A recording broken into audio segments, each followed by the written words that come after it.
The beauty of postmodernism is its atmosphere of uncertainty.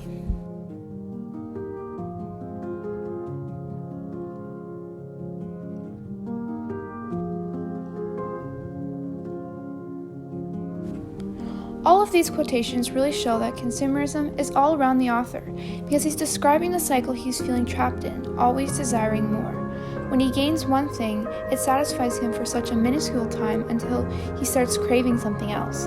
He feels that he no longer owns his purchases, but they have taken over his life.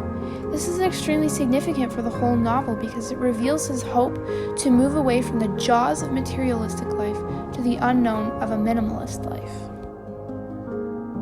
This novel is very oriented on the characters and not so much their daily lives. There isn't a whole lot discussed about the complexity of their lives, but more about what's going on in their minds. It's all about their personality and daily struggles, rather than their surroundings. Things more on the surface are considered like their average jobs and the mundane tasks they did, like making peanut butter sandwiches. This is really important for the overall outcome of the novel because in doing this, it shifts the focus away from the events and more to the character's disposition. The author has come to the brutal realization that almost nothing in the world is original. Everything is a copy of something. He photocopies the rules to Fight Club. Even though they may look exactly like the original, it's still not the real thing. The fake copy is an extremely insane reality that the author is discovering, because he's realizing that if a paper is fake, then so many other things in his life are just as possible to be phony. This is a crucial understanding for the author's overarching outlook on life, because it's starting to cause him to see the world as artificial. Towards the end of the novel, the author starts to really feel the chaoticness of the world and becomes very frightened that his life is being controlled. He believes that when he goes off to sleep, Tyler seizes his body and that soon his control would cease to exist. The author knows that his Project Mayhem was being stolen and his privacy invaded. This paranoia assists us in understanding the utmost difficulty he has in figuring out the difference between himself and this imaginary powerful person that's supposedly controlling his every thought and action through the whole story. The author is really struggling with the word truth because there are many things that he's not sure are really existing. He's getting caught between reality and imaginary. His original opinion of truth at one moment is changing to the next because he thought Tyler was a friend when actually he's the author's split personality. Grasping this idea about the author helps me to understand his perplexity through his daily struggles because of the battle in his mind.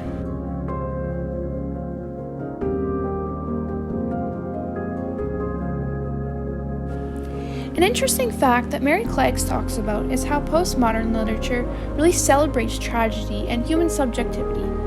Human subjectivity is where a person's outlook is based upon feelings and their personal opinions, rather than real outside occurrences. It's almost as if the author celebrates this in himself through the way he constantly brings up suicidal thoughts, which eventually translate into actions. He became subject to his own feelings in wanting to leave the world, rather than trying to figure out what he had to offer. A topic that Jessup brought up was how the postmodern world is really destructive to family and relationships. He talks about how love starts to become scorekeeping, where it's optional to love based on the pros and cons of the relationship. This idea is clearly evident in the author's family situation because of the way he talks so lowly of his father, by the way he starts new families like you would a franchise. There's no loyalty to the love he shows to each family because sooner than later he's on to someone else. Wesley Hurd discusses how in postmodern literature there are often big overarching questions about existence, the meaning of life, and more specifically what it means to be a human. This reality fits into the novel Fight Club because from the beginning to the end, the author really struggles leaving behind his perfect life to search for something more. He's tired of having the job and the apartment and wanted to know if there was more to life, so he figured stooping to a lower level would give him better perspective. In general, postmodernism really brings us to the reality and reveals the way the world is changing. It prepares us and allows us to broaden our understanding of what we're being surrounded by. In the end, postmodernism is continuing to be discovered, and there is still so much to explore. As Tyler would say, the first rule of postmodernism is you don't define it.